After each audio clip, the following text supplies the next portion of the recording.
Hey guys, welcome back to New Stuff TV. I'm your host, Antoine. I can hear it clearly now, Richardson, because today we're going to be talking about the Bravia Theater Bar 9.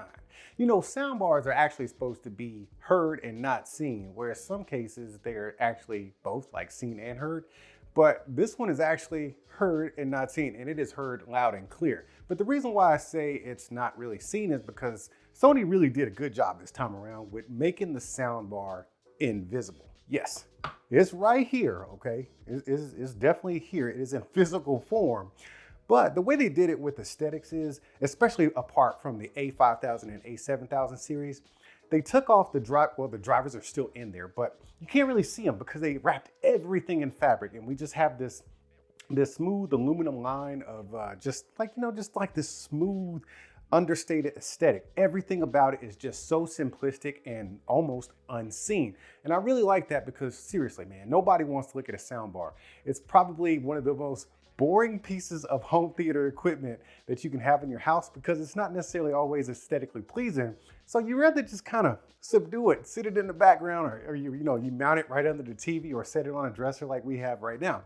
But when I say boring, dude, it is not boring because it does not have boring sound at all. Because I also have it hooked up to the Sony RS5 and SW5 subwoofers and surround speakers with Dolby Atmos. And this thing does have that Dolby Atmos. So for the rest of the video, I'm going to be talking about this thing by itself, not necessarily hooked up with the surround speakers as well as the subwoofer, but it is a perfect combination if you want to go there because I'm talking room-filling sound, Dolby Atmos, and just feeling like you're a part of your content. But back to the soundbar itself. Like I said, man, it is very understated. You just set it on top of your TV stand or whatever you're going to put it on, or it is wall mountable if you want to go that way and have it looking aesthetically pleasing with your Sony Bravia TV. And since I did mention I got it hooked up to a Bravia TV, everything in the olden days of the A5000 and A7000 series happened on the TV as far as the setup is concerned, but not anymore, okay? You do have access to controls on the TV, but all of the setup and everything else happens on the phone app. Now, splashing into the app, you can see on the top row, I've got my RS5s hooked up and I got 100% on each one and they are ready to go. I really like that feature right there. That way you don't have to actually check the speaker. You can actually look inside of the app when it's connected. But on this next row, you can see here, if I touch it, you can select your TV, HDMI, or Bluetooth mode if you want to. Then once we tap out of that, we have another row where we have the night mode option, which kind of takes all the bass and stuff out of the sound profile. That way you can actually watch TV comfortably at night without disturbing other people. Then you got your sound field mode on or off and voice mode. Just a quick touch into that voice mode, man, it's not needed, okay? This sound bar has such great center channel performance and the voices come through so clean. The fact that they added a voice mode here is actually a little ridiculous. If you need it, by all means, go ahead and toggle it on, but I'm telling you, you might even just keep it off. But you can also use the TV as the center channel or in conjunction with the center channel. That way you actually get more voice performance out of here. So with the great performance of the center channel already built into this 13 speaker soundbar, yes, 13, it cramps 13 friggin' speakers into this thing. You got your center channel here, you can have your TV as center channel, and you can also toggle on voice mode. That way you can hear your dialogue a little bit better, but bruh, I'm serious, trust me, you probably will not need to toggle that on. But then you have your volume controls here, and then you have your rear levels and your bass levels, because like I said, it's hooked up to the RS5s and the SW5 subwoofer. And then of course you got your viewing position and your settings. Let's toggle that on, or let's toggle into that for just a second. I wanna show you something, man. You got your wireless speaker settings right here. Let's look, all right? And then it helps you set it up. Everything happens on your phone. All your sound settings you can get into, HDMI settings. It has a lot, matter of fact, all and more of the settings that the Sony A5000 and A7000 series would have, except it all happens on your phone, which is a good thing in my book because that way you're not, see, this is the thing with me and my wife. I'm always messing with the sound because I'm trying to tweak stuff because all content is not produced different, or it's not always produced the same as far as when you get it on your device. So every once in a while when we're watching content, man, I got to go into the settings and do some stuff. And this helps me not interrupt my wife because I'm sure it gets on her nerves when I'm toggling stuff and, you know, little menu screens are popping up on the TV while she's trying to watch stuff and I'm trying to tweak the sound. So I'm really glad that I can actually do this stuff on my phone without disturbing the other people in the room. So as I stop sharing my screen, I do want to show you that since everything already happens in your phone, that doesn't mean that you don't have any control on your TV, because if I hit the home button right here, I'm gonna step aside so you can actually see what's going on the TV there. All right, so let's hit this little thing. Now I'm using the TV remote right now. You can see here, these are the controls that I have from the TV remote on screen on the TV and the quick menu. So I can have my rear levels right here. So these are the RS5s that I'm controlling as far as their output levels. Then I get over here to that subwoofer. I got it on 0, man, because that thing really does thump. And when I want to watch some action, I can just go into these quick settings and turn it up to max if I want to, which is absolutely absurd. But for right now, let's go ahead and toggle it back to 0. And then you can choose your output. Of course, I have it on audio system. And then you got your sound effects or your sound field on or off. I always keep this on. It's just a must. Why even bother getting one of these sound bars if you're not going to use that?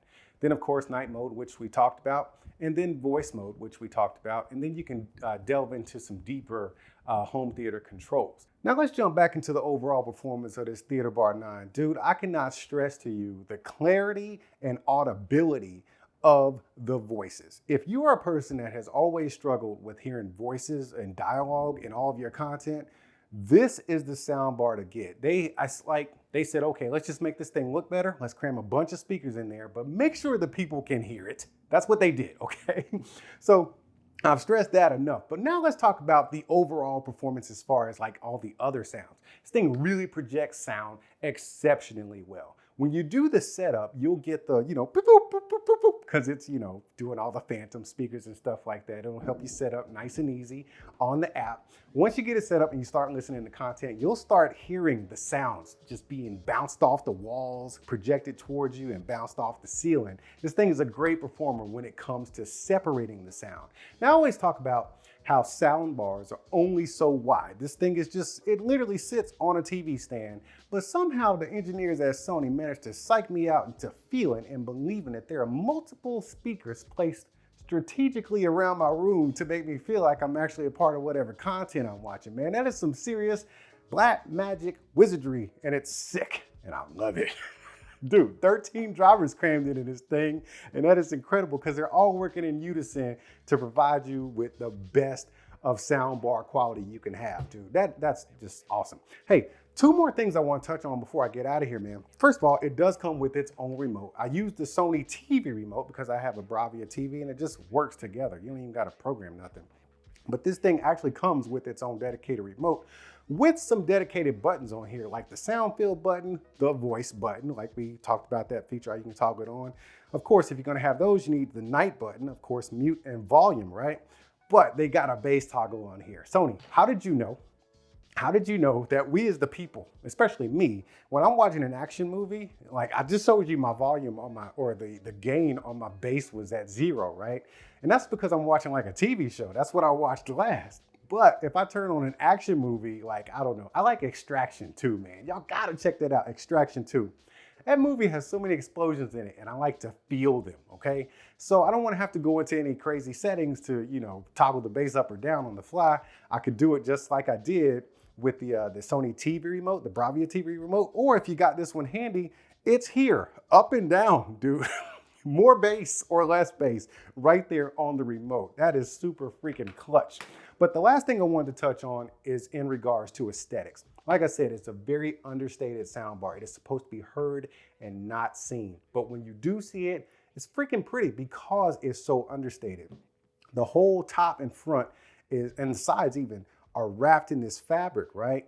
And the one thing I do not see here is a display. Okay, so you don't see like HDMI or TV, this bright LED coming at you. On the corner here, if you look on the bottom right corner, that's where you'll see your power LED. It's just a simple LED.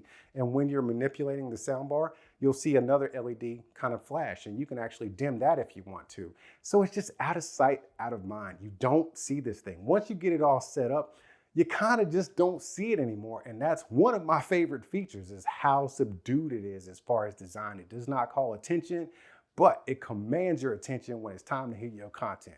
I'm not an expert in this kind of stuff, but what I do know is your content hits a little bit different when you can actually start to feel like you're kind of a part of it because the action is in there with you. And nothing brings that home like a good sound setup, man. You can even have a little TV, but if you got big sound, it just wraps it all up and brings it all home. Either way, y'all keep being good to each other, and I'll see you when I see you.